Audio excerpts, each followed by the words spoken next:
Module 1, Lesson 21, Solution Sets to Inequalities with Two Variables. So there are two outcomes here. One is to recognize and identify solutions to a two-variable inequality. We'll represent that solution set graphically. And two, to create two-variable inequalities in their graphs to represent a given situation. So when the class started for this particular lesson, it was a similar exercise to yesterday's lesson 20, where we asked the question, which ordered pairs or solution sets to the inequality 4x minus y is less than or equal to 10. And so the students would kind of go through the same thought process to where they would plug in for their x, the 3, minus the 2 is less than or equal to 10. So 4 times 3 is 12, minus 2 is less than or equal to 10. 10 is less than or equal to 10, and that is true. So a student would conclude that 3, 2 would be a solution set to this given piece. So as long as we get an ending solution here that is either 10 or less, then it's going to be included in our solution set. In fact, if you took a moment and solved them all, you would realize that almost every single one would be a solution set this time, except for 6, 0, and 4, -1. In example number 1, they give us the solution to x plus y equals 20 is shown in the graph below. And so they give us two parts here. In A, they say to graph the solution to x plus y is less than or equal to 20.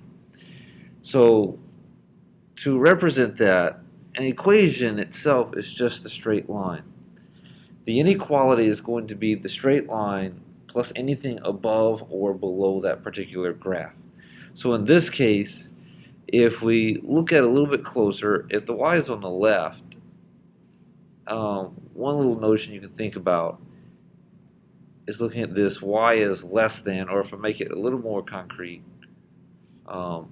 y is less than.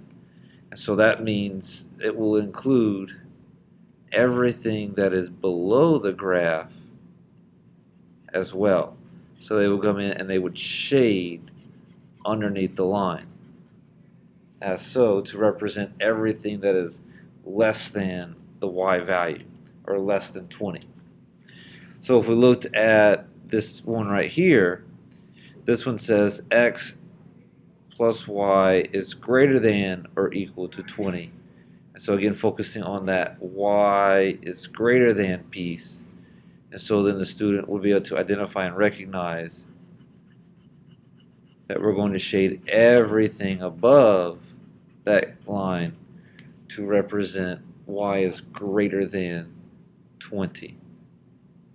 Now, in this follow-up, in example 1, part C, we have that same line. The x plus y is equal to 20 is shown in the graph below. We'll put that line there in a moment. And they want us to graph the solution set to x plus y is less than 20. Now you notice in this one there's no bar as opposed to this example where we did have a bar.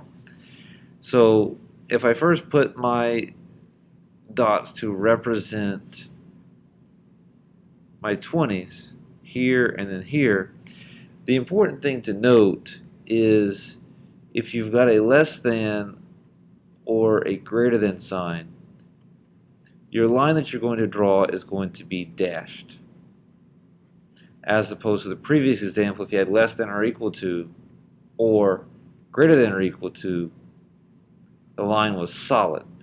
That's to indicate that if it's dashed, we don't include any solution set that is on the line, whereas if it's solid, any value or solution that is on the solid line will be a part of your solution set. So we'll take a moment and I'll draw a line that goes through these two dots, keeping in mind that we want a solid line, a dashed line as opposed to solid. So we're going to go back in and make sure we have a dashed line to represent less than and not greater than. Now in terms of shading, that doesn't change. If it says y is less than, then we're going to shade that in that given perspective. So y is less than, so we'll go in and shade everything underneath the y value. So if we go in and draw a line at this other one, going through 20 to 20, again, we want to make sure that our line is dashed and not solid. And that's to represent this piece right here, where it says y is greater. And so then because y is greater, we're going to shade everything above that particular line. In exercise 4, describe in words the half plane that is the solution to each inequality. So in part A, they say y is greater than or equal to 0. And so if we plot that y is greater than or equal to 0, we want to be able to say, well, first, where is that location at? And so if I plug in a line, y is greater than or equal to 0, it's going to be right here. Now it's going to be solid, again, because when we note, this says greater than or equal to, so that's solid. And we want to be able to shade everything that is above that solid line.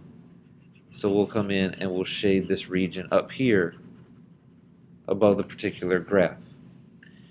If we're looking at part B, x is less than -5, we'll go in, we'll put in a vertical line this time at -5. So 1, 2, 3, 4, 5. I have a vertical line here, being careful to note that this does not have the bar, and so we need to make sure that we are going to have a dashed line as opposed to a solid line.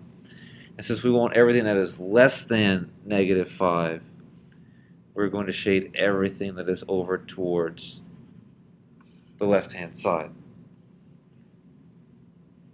In part C, it states that y is greater than or equal to 2x minus 5. So we'll note that this -5 here is our y-intercept,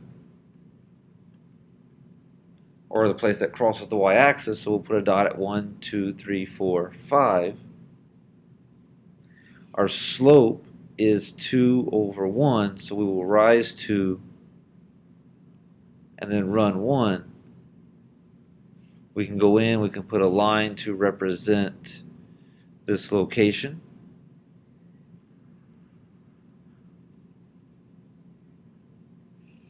In this piece like so.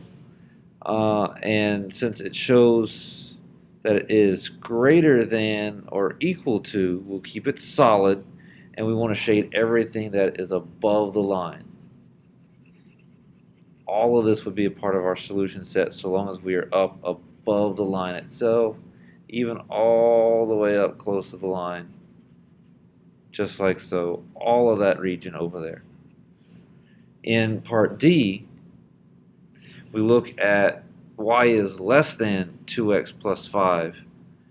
So the points are at the same location as it was for the previous problem. So you notice that 2x minus 5 and then 2x minus 5. Up 1 over 2. And so I'll draw my line.